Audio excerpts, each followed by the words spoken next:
Hello. Today we got a little stack of reading material to review. Lemmy wants to hang with us, so it should be interesting. Starting out with Aliens versus Zombies. A lot of these are ones I think I picked up in claim sales. Uh, couldn't tell you which claim sales. Probably a little bit of each. I've been trying to get through those piles. But this is done by Joe Bruscia, Rolf Tedesco, Vincenzo Riccardi,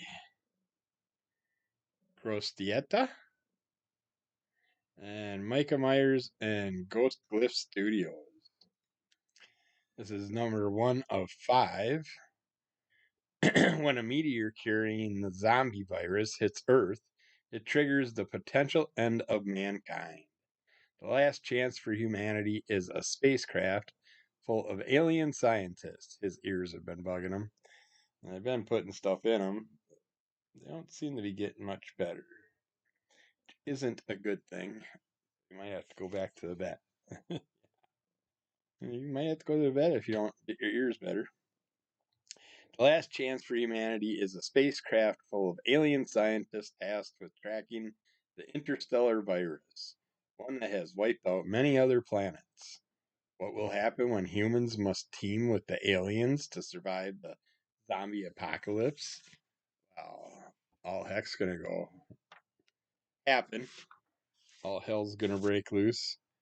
But yet the military making their plans for what's going on. Standard basic artwork in here. Decent, enjoyable, fun story. Get our alien crew that decides to come and try and save our planet. And of course, while they're sending spheres out into the world, here's a better view of our crew of characters. Interesting array of different type of aliens. But they launch a bunch of spheres around to try and get them all over the United States and whatever equal portions they needed to. And while they're doing that, there's a military plane that's flying near them, and something happens to it. It ends up having,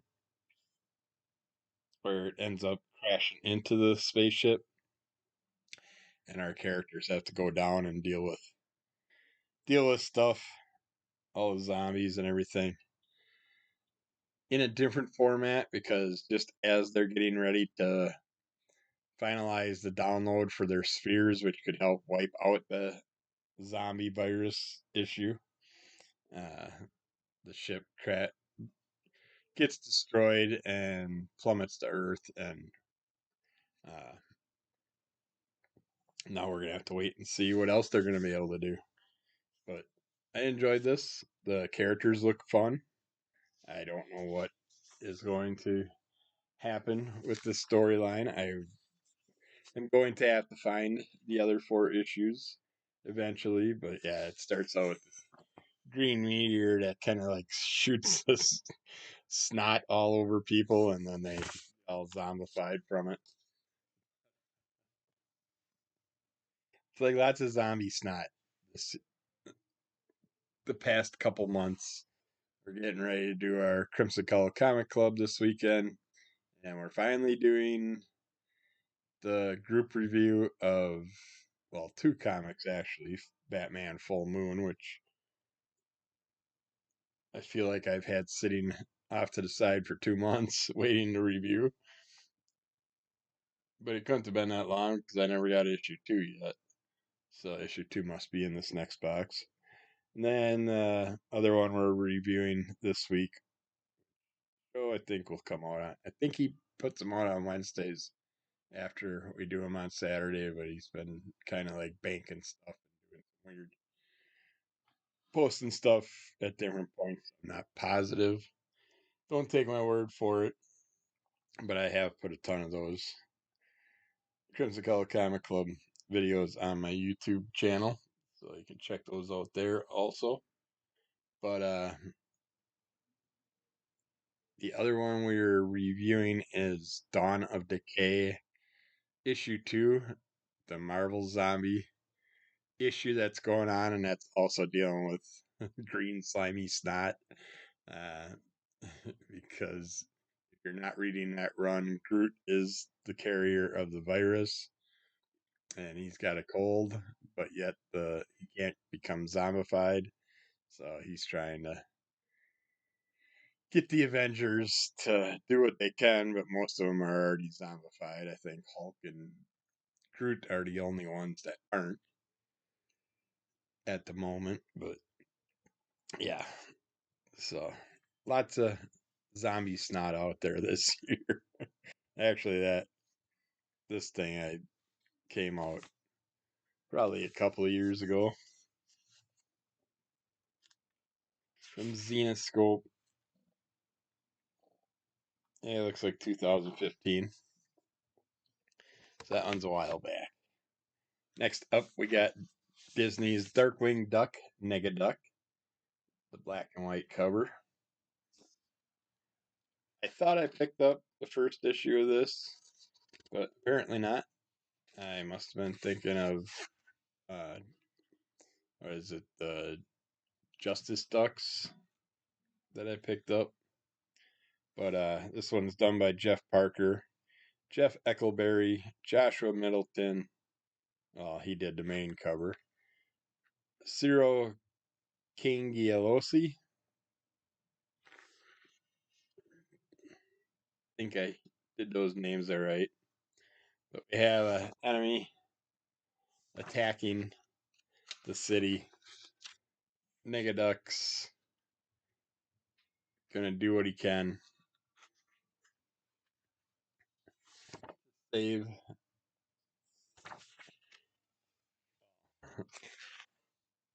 Shouldn't say save. Negaduck's the opposite of Darkwing Duck. Darkwing Duck's gonna hopefully come save. Negaduck's the one causing all the chaos.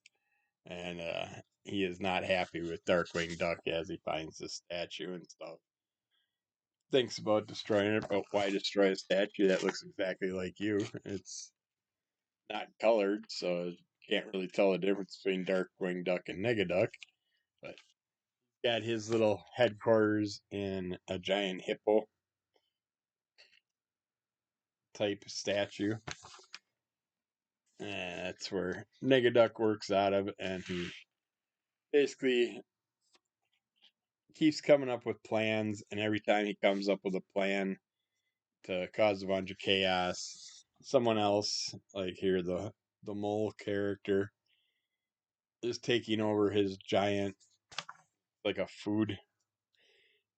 It's like a storm cloud that basically releases food instead of storm rain and stuff like that. No, so and then he does a couple other things and some other characters steal his ideas before he gets to him, and then he finds out what one group of characters are doing and overhears their plans and ideas, and then decides to steal it from them and get ahead of the game. And it's a fun story. I enjoyed it. Definitely will read more of those when I find them in the bargain boxes. But for now, I didn't. I didn't jump on that run, so I just got that one through claim sale. Same with this one. I didn't realize this was the prequel to Hyde Street, but this is wonderfully done. A good lead up to the whole Hyde Street storyline. It's a nice thick comic.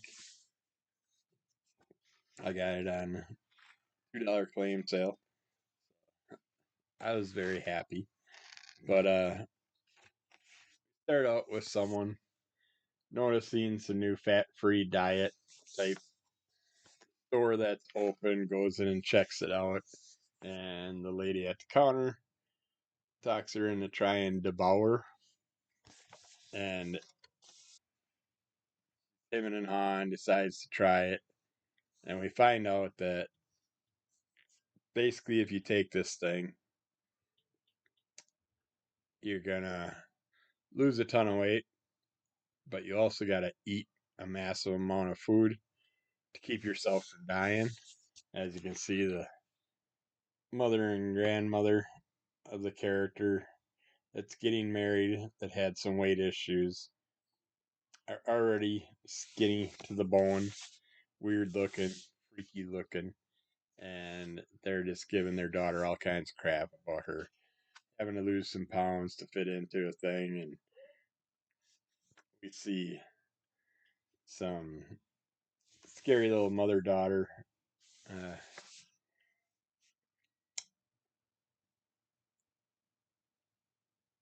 mother daughter teaching segments where the mother's trying to teach the daughter how to be good, but then ends up where the mother ends up wanting the daughter to be just like her and all that stuff. And I'm not going to give away what's in the Devour can and how they get all this stuff, but it is a really fun twist on that. But I like that we get flashes to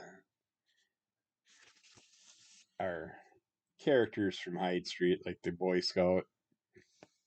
Can't remember. Yeah, there's the creepy old guy too is in here, but it's a nice prequel to Hyde Street. So if you're getting into that run, I suggest checking out Devour if you can before it.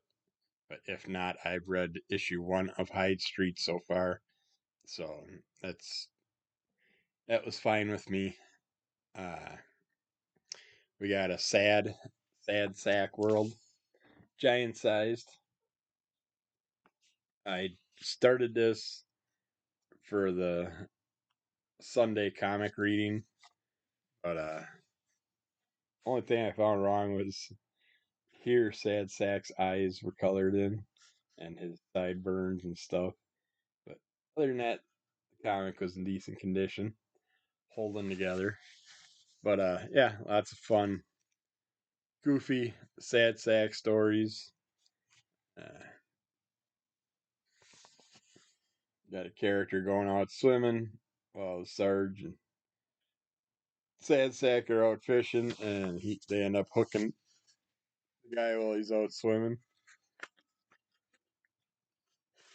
It's just lots of fun stories where Sad Sack basically gets in trouble for causing other people to go through a bunch of issues, and just standard story, standard basic Sad Sack fun.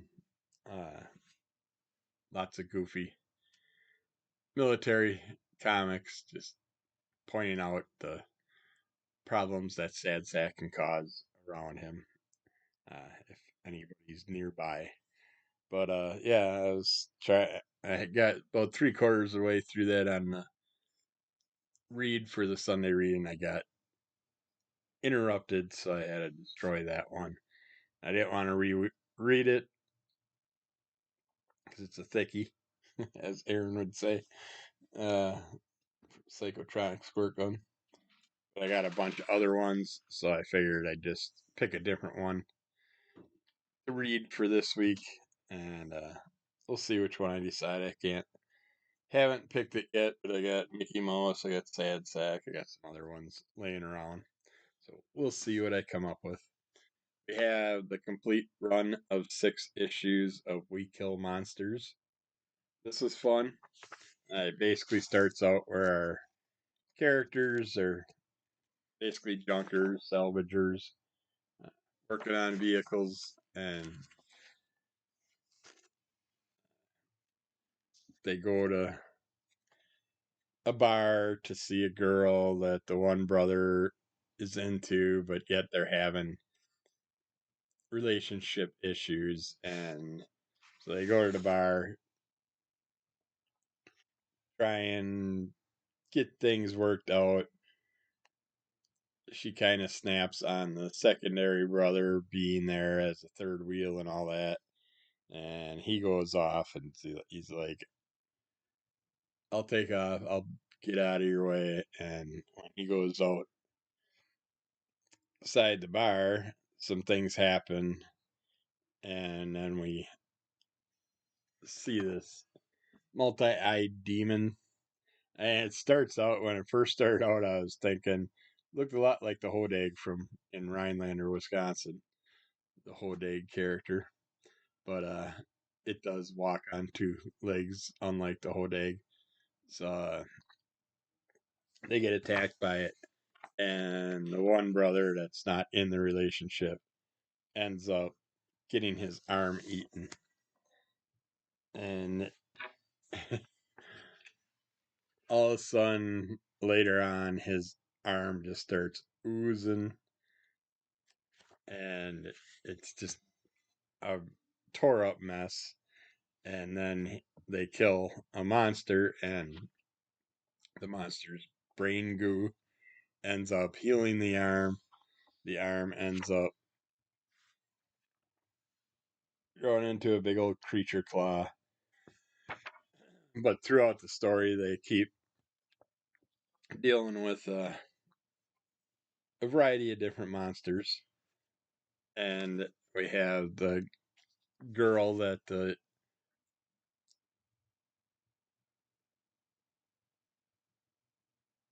one brother that she was in a relationship with. We should find out she's got a new boyfriend.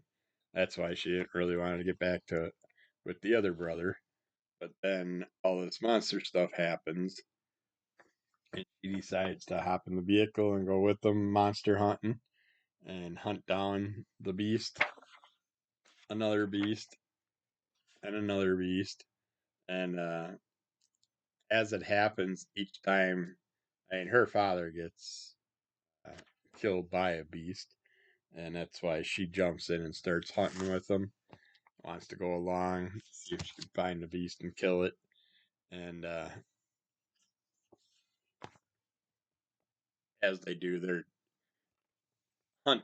They have other beasts that are popping up that they're dealing with, and each time another beast goes down, the one brother that has the beast arm, his arm will change to a different style of beast arm, and he even gets a tentacle at one moment. I don't want to give away anything beyond that, but it does have some fun twists and turns that takes you in a different route than expected, but lots of fun. I enjoyed it. I was glad I was able to get all 6 issues. I think that might have came from cheap comic collector Rob's. Well, might have came from his blogspot page. So I don't remember looking at all the covers, but it also could have came from Beck and Ian's claim sale. But yeah, that was an enjoyable one also. Uh, Decent sized stack, but one was 6 issues, so that's why we're through that already. But never hurts to have a nice quick review. Don't have to always go for that half hour. But I liked all these. Another fun batch to check out. So keep an eye out for more. Keep following Under the Cull of MS. Rate, review, subscribe, tell a friend, give us a like.